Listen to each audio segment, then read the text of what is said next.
नमस्कार class 9th Hindi की कक्षा में आपका स्वागत, अभिनंदन एवं आभार। विगत कक्षा में हमने संचयन की पाठ्य पुस्तक के पंचम पाठ हामिद खां की शुरुआत की थी। हामिद खां वह शीर्षक तुरंत हमारे दिमाग में एक जिज्ञासा उत्पन्न करता है कि यह व्यक्ति कौन है, इसमें कौन सी चारित्रिक विशेषताएं थी और इस पाठ को लिखने वाले लेखक जिनका नाम दिया गया है S.K. पोट्टेकार, इनका हामिद खां से परिचय कैसे हुआ। इन सारे प्रश्नों की जानकारी हमने अपनी विगत कक्षा में कर ली थी। अब हमने देखा कि जब वो तक्षशिला के खंडरों को देखने के लिए पाकिस्तान पहुंचा था, तो पाकिस्तान में उसकी बहुत गर्मी और भूख प्यास के कारण बहुत हालत खराब थी। उसको लग रहा था कि जल्दी से अब कुछ खाने को मिल जाए, तभी उसका ध्यान एक ढाबे की ओर गया जहां एक पठानी अधेड़ उम्र का युवक रोटियां सेक रहा था और उसने अंदर एंटर होते हुए एक मुस्कान भरे चेहरे से कुछ पूछा, कुछ खाने को मिलेगा। तो हामिद खान ने एक बेंच की तरफ इशारा करते हुए कहा, वहां बैठ जाइए, अभी रोटी और सालन परोसते हैं। जैसे ही रोटी और सालन परोसा गया तो उनका परिचय एक दूसरे से होने लगा। पता चला कि वो लेखक जो है वो हिंदू है और यहाँ पाकिस्तान घूमने के लिए आया है। हिंदू कहाँ से संबंधित है? भारत से संबंधित है, और भारत में भी कहाँ? मलाबार से संबंधित। अब जब परिचय होने लगा तो उन्होंने पूछा कि मलाबार मलाबार क्या है? तो उन्होंने जैसे ही बातचीत शुरू करी तो उसने कहा, आप हिंदू हैं और हिंदू होकर मुसलमानी होटल में खाना खाएंगे? तो लेखक ने कहा, इसमें कौन सी बड़ी बात है, हमें जब भी कोई अच्छी चाय पीनी होती है और जब भी पुलावों का आनंद लेना होता है तो हम कहाँ जाते हैं? हम मुसलमानी होटल में ही जाते हैं। तो इसमें कोई आश्चर्य की बात नहीं है। और हमारे देश भारत में तो हिंदू और मुसलमान अलग अलग नहीं है, बल्कि एक ही है। हमारे वहां तो दंगे होते ही नहीं, हम तो मिलजुल कर रहते हैं। हमारे वहाँ मुसलमानों की पहली मस्जिद कुंडू गुल्लूर नामक स्थान पर बनाई गई थी। ठीक है ना? तो अमित खां सारी बातें सुन रहा था और सोच रहा था कि अरे यार, ये सारी चीजें मैं अपनी आंखों से देख पाता तो कितना अच्छा लगता। फिर लेखक कहता है, क्या आपको मेरी बात पे विश्वास नहीं हो रहा?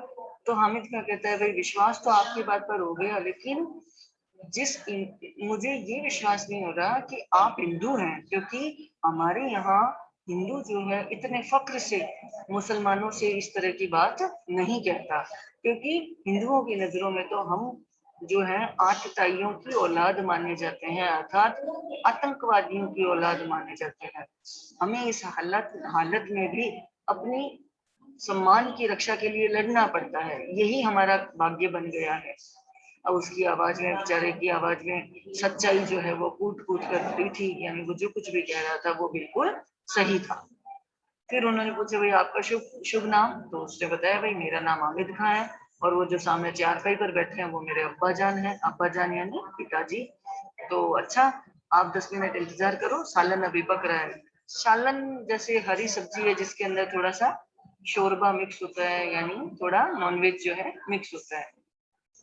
ठीक है जी। वो लेखक कहता है, मैं इंतजार करने लगा, तभी उसने आवाज लगाई। किसको आवाज लगाई? अरे ओ अब्दुल! हामिद खान ने जोर से आवाज लगाई। तभी एक छोकरा दौड़ता हुआ आया, आंगन में चटाई बिछाकर वो लाल मिर्ची सुखा रहा था। हामिद ने पश्तो पश्तो होती है एक बहुत प्राचीन भाषा, पश्तो भाषा में उसको कुछ ऑर्डर दिया। वो दुकान के पिछवाड़ी पिछवाड़ी यानी दुकान की बैक साइड, दुकान के पीछे की तरफ गया और क्या लेकर आया देखो। वो तो गया, लेकिन आपस में बातचीत हो रही है। तो हामिद खां कहता है कि भाईजान, जालिमों की दुनिया में शैतान भी लुक छिप कर चलता है, यानी इस संसार में जालिम यानी बुरी प्रवृत्ति, बुरे आचरण वाले लोग इतने भर गए हैं कि उनको देख करके जो शैतान है यानी जो राक्षस है वो भी बेचारा लुक छिप कर चलता है। क्यों? क्योंकि किसी पर भी दोष जमा करके या मजबूर करके हम प्यार मोल नहीं ले सकते। आप ईमान और मोहब्बत के नाते मेरी होटल में खाना खाने आए हो, और ऐसी ईमानदारी और मोहब्बत का असर मेरे दिल में क्यों ना पड़े? बिल्कुल सही बात है। अगर हिंदू और मुसलमान ईमान से आपस में मोहब्बत करते तो कितना अच्छा होता। धीमे स्वर में बोलते हुए वह बेचारा अंगीठी से आखिरी चपाती उतार कर खड़ा हो गया, यानी जो अंतिम रोटी थी उसको सेक करके वहां से उठ गया।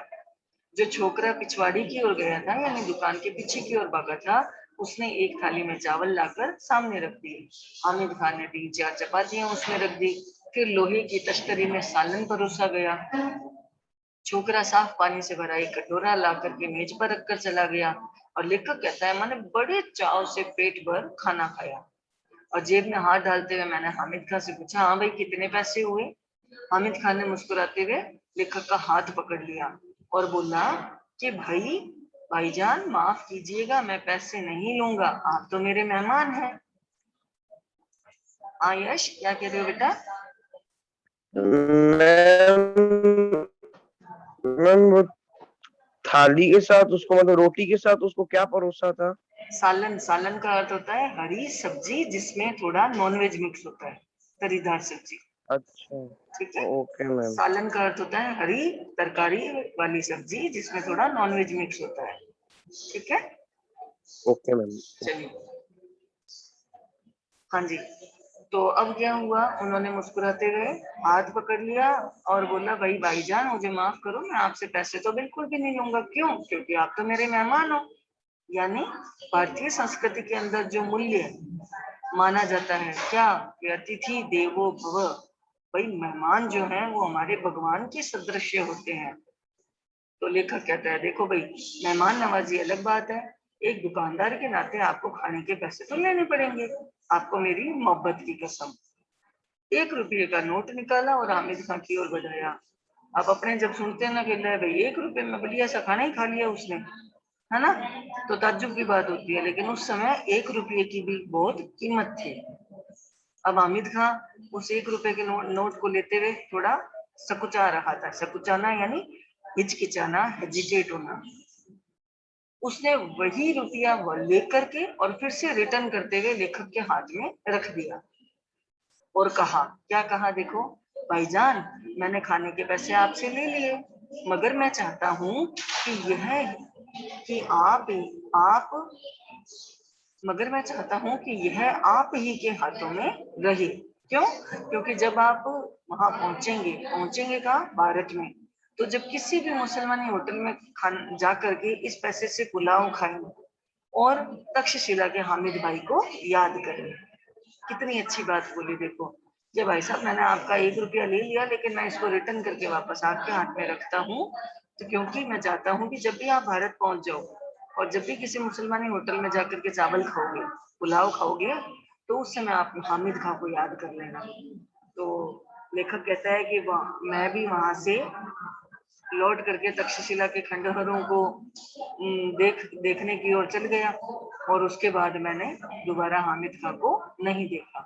भाई हामिद खां के वहां ढाबे से वो तक्षशिला के खंडहरों की उस जगह पे पहुंचा, अच्छे से उन चीजों को देख दाख के फिर अगले दिन वापस से भारत का रुख ले लिया। उसके बाद उसने हामिद खां को दोबारा कभी नहीं देखा। लेकिन फिर भी लेखक कह रहा है, पर हामिद खां की वह आवाज, उसके साथ बिताए हुए क्षण मुझे आज भी याद है और वो यादें आज भी ताजा हैं। उसकी वो मुस्कान आज भी मेरे दिल में बसी है। तक्षशिला के सांप्रदायिक दंगों की चिंगारियों की आग से हामिद और उसकी वो दुकान जिसने मुझ भूखे को दोपहर में छाया दी और मेरी भूख को तृप्त करने के लिए खाना दिया, तो वो जो है वो हमेशा बनी रहे, बची रहे, यानी उन दंगों में वो तहस नहस नहीं हो जाए। मैं यही प्रार्थना अब ईश्वर से कर रहा हूँ। देखिए बेटा, ये तो बिल्कुल सही बात है कि अगर कोई व्यक्ति हमारे प्रति दयालुता दर्शाता है तो हमारा भी मन अपने आप ही उसके प्रति दया भाव से भर जाता है, और यदि कोई व्यक्ति हमारे प्रति कठोर रुख अपनाता है तो हमारे मन में भी उसके प्रति कठोरता आ जाती है। हामिद खान ने मुसलमान होते हुए भी, आपको पता है पाकिस्तान में क्या हालात है, हिंदू और मुसलमानों में एक रूपता नहीं मानी जाती। तो हामिद खान कहता है कि मैं मुसलमान हूँ, लेकिन मुझे पता है कि हमारे पाकिस्तान के अंदर कोई भी हिंदू मुसलमानों से इतनी फख्र के साथ, इतने गौरव के साथ बात नहीं करता, क्योंकि वो पाकिस्तान के मुसलमानों को आतंकवादियों की औलाद समझते हैं। इसलिए हामिद खान कहता कि भाई चंद लोग जो हैं जो ऐसे गंदे हैं, लेकिन उन चंद लोगों के चक्कर में अन्य समस्त लोगों को भी इस तरह का अपमान उठाना पड़ रहा है, सहन करना पड़ रहा है। तब हामिद खान को लेखक ने बताया भाई नहीं, हमारे भारत में तो ऐसा कुछ भी नहीं होता। तो हामिद खान ने उसकी मोहब्बत को देख करके, हामिद खान ने उसके प्यार भरे आचरण को देख करके उससे बहुत प्रभावित हुआ और खाने के पैसे भी नहीं लिए, क्योंकि वो मानता था कि अतिथि देवो भव, मेरे यहाँ पर आया हुआ, बाहर से आया हुआ व्यक्ति मेरा भगवान है और भगवान से मैं पैसे नहीं ले सकता। इसीलिए उन्होंने वो 1 रुपया वापस लेकर के हाथ में रख करके कहा, आप जहाँ कहीं भी जाओ, मुसलमानी होटल में खाना खाओ, तो आप मुझे जरूर याद कर लेना। तो लेखक को आज भी हामिद खान याद है, क्योंकि उस हामिद खान का जो आचरण और व्यवहार था लेखक के प्रति, वो बहुत ही समदर्शी था, बहुत ही आदरणीय था, है ना। इसीलिए लेखक भगवान से प्रार्थना करता है, जब उसने न्यूज़पेपर में खबर पढ़ी कि वहां पाकिस्तान में सांप्रदायिक दंगे, आगजनी की घटनाएं बढ़ चुकी हैं, तो वो प्रार्थना करने लगा कि हे भगवान, मेरी भूख को शांत करने वाला वो हामिद खान और उसका ढाबा सुरक्षित रह जाए, मेरी आपसे यही प्रार्थना है। तो यहाँ आपको ये लेसन अच्छे से समझ आया होगा। चलिए बढ़ते हैं इसके प्रश्न उत्तर की ओर। पहला प्रश्न क्या कहता है कि लेखक का परिचय हामिद खान से किन परिस्थितियों में हुआ। भाई लेखक हामिद खान से कैसी परिस्थितियों में मिला था। लेखक की उसमें उस समय क्या हालत थी, वहां बाजार का क्या हाल था, इन सारी चीज। हाँ प्रखर, गुड मॉर्निंग बेटे।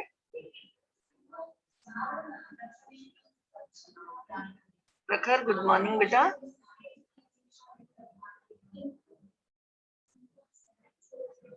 आई can't able to hear your voice बेटे। चलिए कोई बात नहीं, रीजन भी मुझे पता है। हाँ खुशी, गुड मॉर्निंग बेटा। Good morning ma'am. हाँ जी, आंसर दीजिए। लेखक का परिचय हामिद खान से किन परिस्थितियों में हुआ। मैम जब हामिद खान तक्षशिला के पुराने खंडरों को देखने जा रहा था तब हामिद कहाँ जा रहा था, एक मिनट, हामिद कहाँ जा रहा था तक्षशिला के खंडरों को देखने। लेखक हाँ लेखक जब जा रहा था तो कड़कड़ाती हुई धूप में और भूख के कारण और प्यास के कारण उसकी बुरी हालत हुई थी। तब उसने पौन मील दूर चल के पौन मील दूर पे जो गांव था वहां तक चल के आया। उसने देखा कि वहां पर बहुत गंदगी थी, मच्छर थे और सड़े हुए चमड़े की बदबू आ रही थी। तब उसे लगा कि यहाँ पे शायद कोई होटल ही नहीं होगी।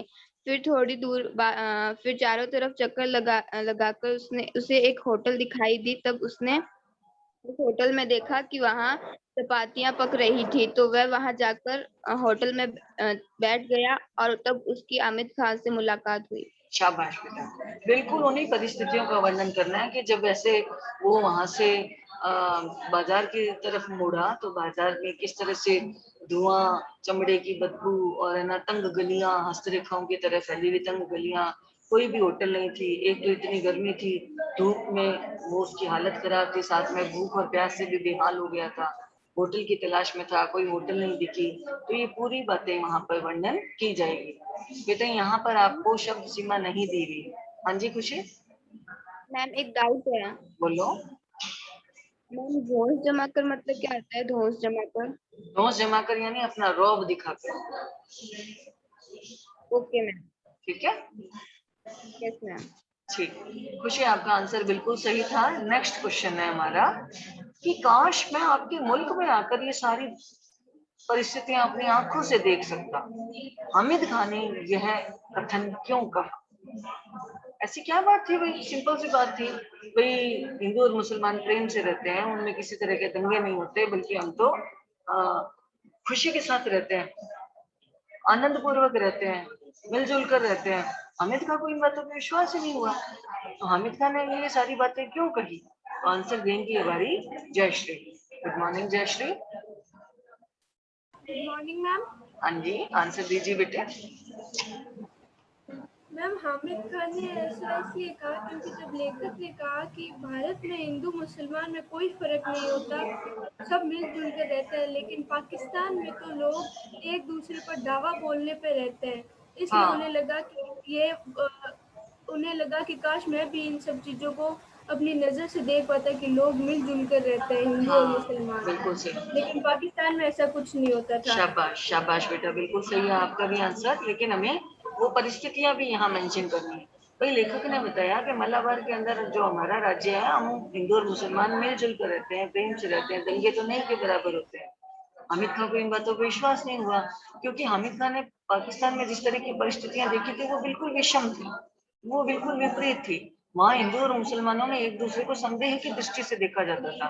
वहाँ हिंदू इतने फख्र के साथ मुसलमानों से बात ही नहीं करता था। तो जब लेखक ने अपने मुल्क की बातें सुनाई तो हामिद खां उन बातों को अविश्वसनीय मान रहा था और यह कह रहा था कि काश मैं भी ये सारे दृश्य अपनी आंखों से देख पाता, क्योंकि हामिद खां के लिए ये सारी बातें अविश्वसनीय थी, जिस पे विश्वास नहीं किया जा सकता था। ठीक है, अगला क्वेश्चन है, हामिद खां को लेखक की किन बातों पर विश्वास ही नहीं हो रहा? लक्षिता, गुड मॉर्निंग बेटे। Good morning ma'am. हाँ जी, हामिद खां को लेखक की किन बातों पर विश्वास नहीं हो रहा?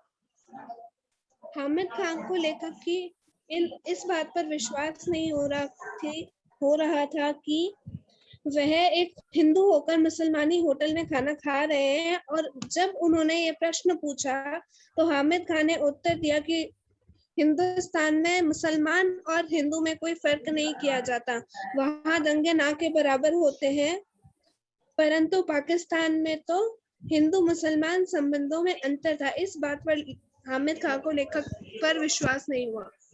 देखिए, यहाँ ऊपर वाला पैराग्राफ साफ किया गया है कि वो मेरी बात पर विश्वास नहीं कर पाया। कौन सी बात पर? लेखक ने बताया कि मैं हिंदू हूँ, तो हामिद खान ने कहा कि आप हिंदू होकर मुसलमानी होटल में खाना खाएंगे? तो लेखक ने बताया हाँ, ये तो हमारे यहाँ सामान्य है, अगर हमें कोई बढ़िया चाय पीनी है या बढ़िया पुलाव खाना है तो हम तो मुसलमानी होटल में चले जाते हैं, और वहाँ हमारे हिंदू और मुसलमान में कोई फर्क नहीं है, हम तो मिलजुल कर रहते हैं, और हिंदू और मुसलमानों के बीच में दंगे नहीं के बराबर है।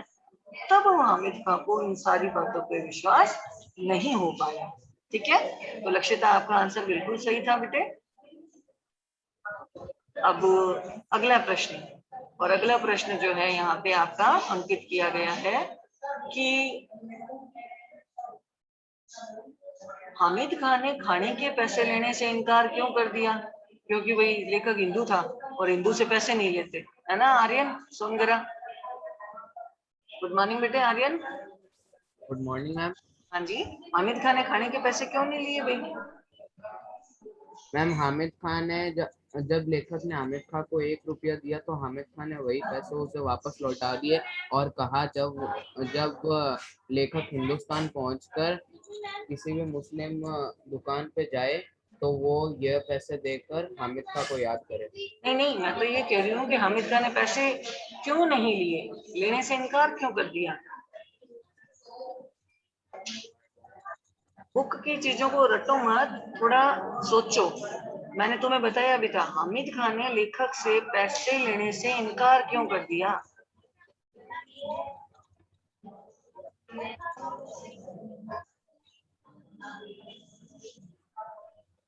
चलिए ठीक है आर्यन, वैसे आपका आंसर करेक्ट था लेकिन पूरा नहीं। ठीक है, तो इस प्रश्न को आगे किसी को सौंपते हैं। भूमि, गुड मॉर्निंग बेटा जी।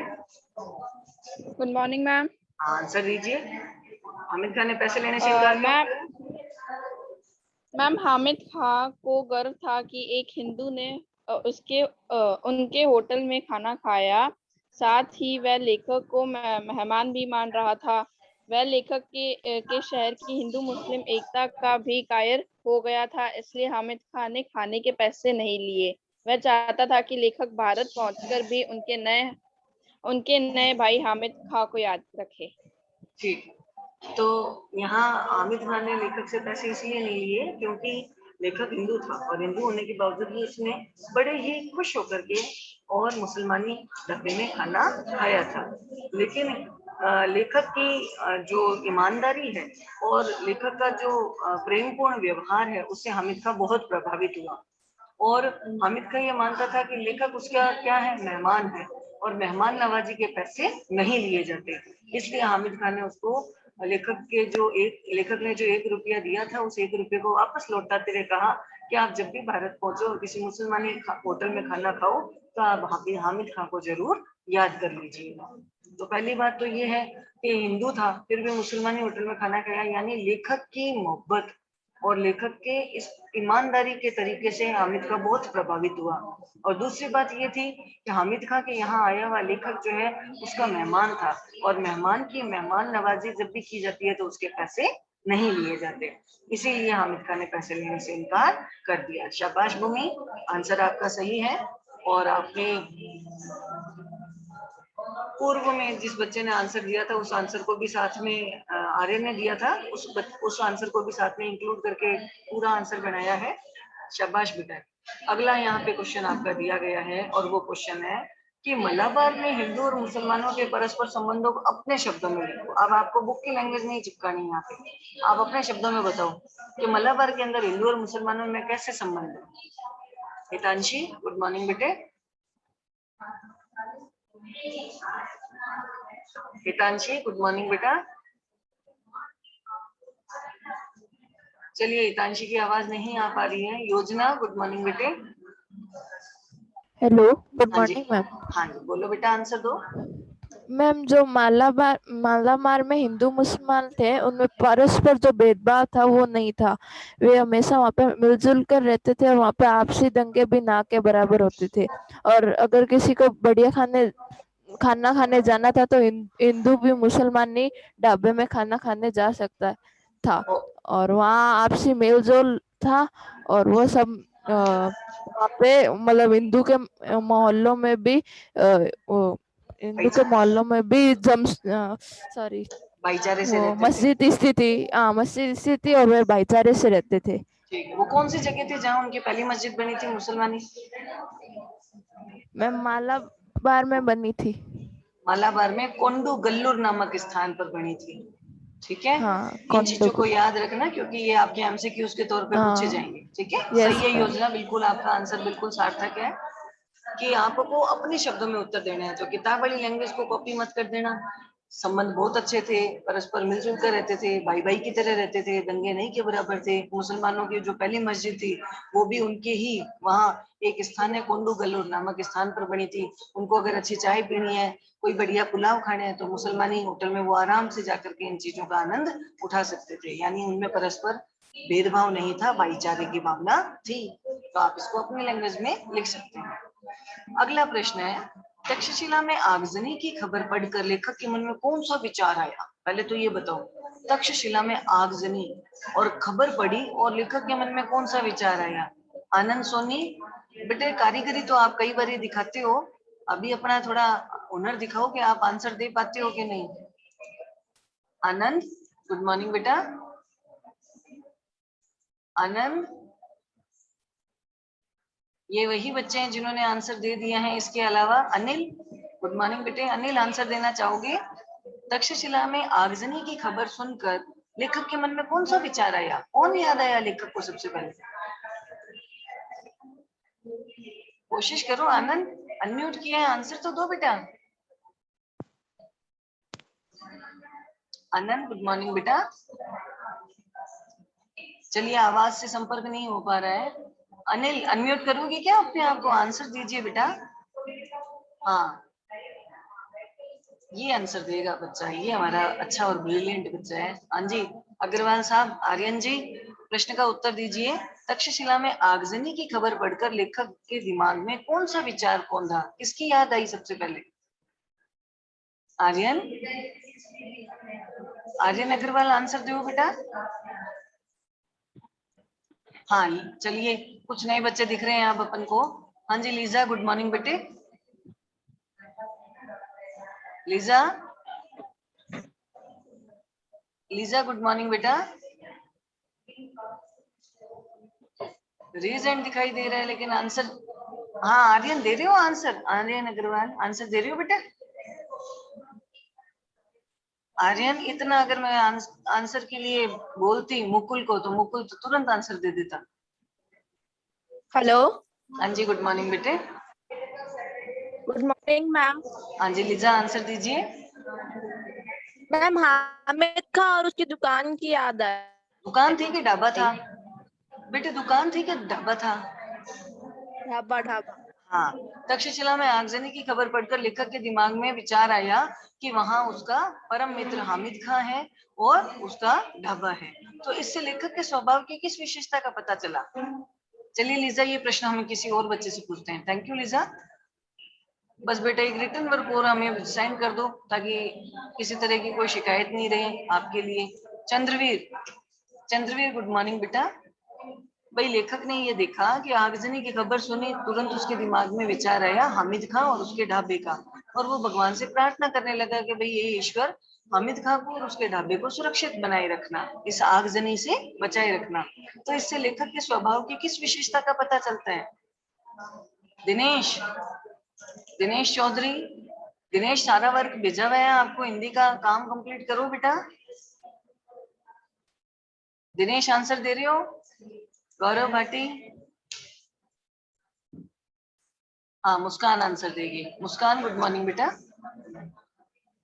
लेखक के स्वभाव की किस विशेषता का पता चलता है? मुस्कान, मुस्कान गुड मॉर्निंग बेटे। मैं बार बार अनम्यूट कर रही हूँ आपको, आप भी अनम्यूट करने की कोशिश कीजिए अपने माइक को। नहीं हो पा रहा संपर्क। आर्यन देगा क्या आंसर? हाँ आर्यन गुड मॉर्निंग बेटे। Aryan good morning. Yes ma'am. हाँ जी, ये बताओ, जब लेखक को आगजनी की खबर पढ़कर तुरंत हामिद खां और उसके ढाबे की याद आई और वो ईश्वर से कामना करने लगा कि हे ईश्वर, इस आगजनी से हामिद खां को और उसके ढाबे को बचाए रखना, इससे लेखक के स्वभाव की किस विशेषता का पता चलता है? मैम इससे लेखक के इस स्वभाव की विशेषता का पता चलता है कि वह हामिद खां को अपना बहुत प्रिय मित्र मानता था, वह उसके भले के लिए ईश्वर से कामना कर रहा था। ठीक है, आंसर बिल्कुल सही है, लेकिन इसके लिए हम एक वर्ड काम में ले सकते हैं, उसके मन में धार्मिक सद्भाव था। धर्म के आधार पर वो किसी तरह के भेदभाव को नहीं मानता था, और यही कारण है कि जब वो पाकिस्तान गया और हामिद खां के द्वारा बढ़िया मेहमान नवाजी करते हुए देखे, तो उसके मन में विचार आया कि हे ईश्वर, इस सरल स्वभाव वाले हामिद खां को और उसके ढाबे को बचाए रखना। तो इसे लेखक के स्वभाव की धार्मिक सद्भाव विशेषता का पता चलता है कि वो धर्म के आधार पर सभी को समान मानता था। ठीक है, और हामिद खां के लिए भी उसके मन में आदर था, विशेष प्रेम था। ठीक है, और इसी कारण उसने ईश्वर से उसकी शुभकामना की थी। ठीक है, बहुत अच्छा आंसर दिया आर्यन, पर बहुत देरी से दिया। आगे से ध्यान रखिएगा, जब भी आपका नाम पुकारा जाए तुरंत आंसर देने की कोशिश कीजिए। एटलीस्ट अनम्यूट तो कीजिए। आंसर आता है तो अच्छी बात है, नहीं आता तो कोई बात नहीं, हम आगे क्वेश्चन फॉरवर्ड कर देंगे किसी और बच्चे को। ठीक है, तो 9th क्लास आज की कक्षा में इतना पर्याप्त है बेटा। आज हमारा ये पाठ भी पूर्ण होता है।